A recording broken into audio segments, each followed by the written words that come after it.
Hello everyone, আসসালামু আলাইকুম। আমি এহতেশামুল হক সিয়াম। আজকে আমি দেখাবো কিভাবে আমাদের পার্সোনাল আইডি মানে ফেসবুক পার্সোনাল আইডিতে অনেকেরই পার্টনার পলিসি ইস্যু প্রবলেম এবং কি মনিটাইজেশন পলিসি ইস্যু প্রবলেম, অনেকেই এই ভোগান্তি নিয়ে ভুগতেছি। আসলে আজকে আমি দেখাবো কিভাবে খুব সহজেই এটা রিমুভ করতে হয়।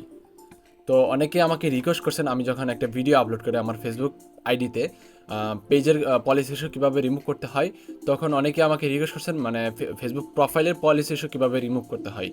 তো আমি আজকে সেই প্রসেসটা আমি আপনাদের মাঝে দেখাবো। তো প্রথমত আপনাদেরকে একটা ব্রাউজার সিলেক্ট করে নিতে হবে।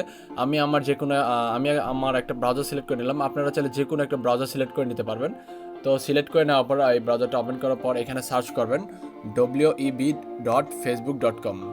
ঠিক আছে, আমার এখানে চলে আসছে। তো আমি লিখে সার্চ করে নিলাম। তো প্রথমত যে ওয়েবসাইটটা আসছে ফেসবুকের মেন অফিসিয়াল ওয়েবসাইট, ওইখানে ক্লিক করে নেবেন।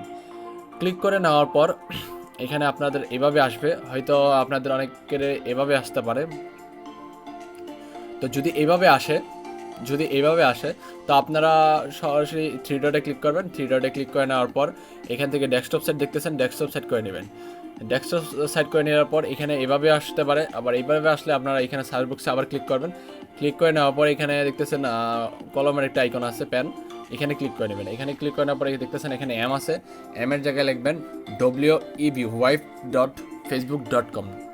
পুরোটা লেখা আছে, জাস্ট আপনারা এখানে চেঞ্জ করবেন। আবার ডব্লিউ লেখা থাকতে পারে, সেখানে আপনারা লিখবেন web.facebook.com। ঠিক আছে, লিখে আবার সার্চ করে দেবেন। সার্চ করে দেওয়ার পর আমাদের ডেস্কটপ সাইট হয়ে গেল।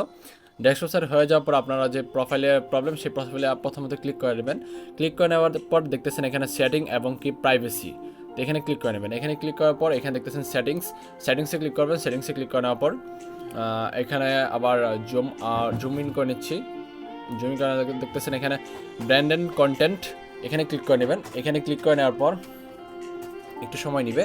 সময় নেওয়ার পরে এখানে দেখতেছেন আমার সরাসরি সেটিংস চলে আসছে, এখানে ক্লিক করে নেবেন। আপনারা চাইলে একটু চেক দিয়ে নিতে পারেন এখানে কি আপনাদের আইডি সিলেক্ট করা আছে নাকি, আবার একটু জুম আইডি সিলেক্ট করা আছে নাকি পেজ সিলেক্ট করা আছে, এখানে একটু জুম করবেন। জুম করে নেওয়ার পর নিচে একটু স্ক্রল করবেন। ঠিক আছে, নিচে স্ক্রল করে নেওয়ার পর এখানে দেখতেছেন আমার এটা আইডি দেখাচ্ছে। ঠিক আছে, আমার আইডিতে প্রবলেম। তো এখানে আপনাদের পেজও সিলেক্ট করে নিতে পারবেন, যেমন এখানে আমার আরও 3টা পেজ আছে। 3টা পেজ আমি করতেছি না, আপনাদেরকে শুধু আইডির প্রসেসটা আজকে দেখাবো। তো এটা হচ্ছে আমার মেন আইডি, আমার আইডি। তো এখানে ক্লিক করে নেবেন।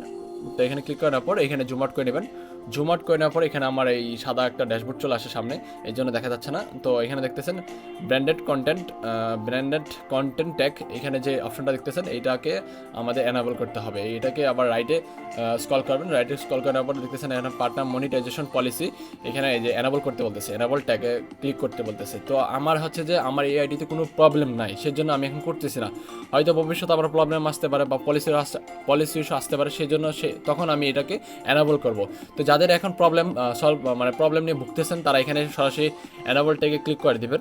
আমি প্রথমে বলে দিচ্ছি যে এখানে যাদের পার্টনার মনিটাইজেশন ইস্যু আসছে তাদের জন্য এটা গ্রহণযোগ্য, মানে তারা যখন এটা ক্লিক করবেন সরাসরি এই পলিসি ইস্যু রিমুভ হয়ে যাবে। তাছাড়া যদি আপনার মেন আইডিতেও যদি বড় কোনো প্রবলেম হয়ে থাকে সেক্ষেত্রে কিন্তু এটা কার্যকর নাও হওয়ার সম্ভাবনাটা বেশি। ঠিক আছে, সেই জন্য যদি এরকম সমস্যা হয়ে থাকে তাহলে আপনারা এনাবল করে দিবেন। ঠিক আছে, তো আজকে আমি এটা দেখাচ্ছি না, তো আপনারা ট্রাই করে দেখেন, যদি হয় তাহলে তো আলহামদুলিল্লাহ।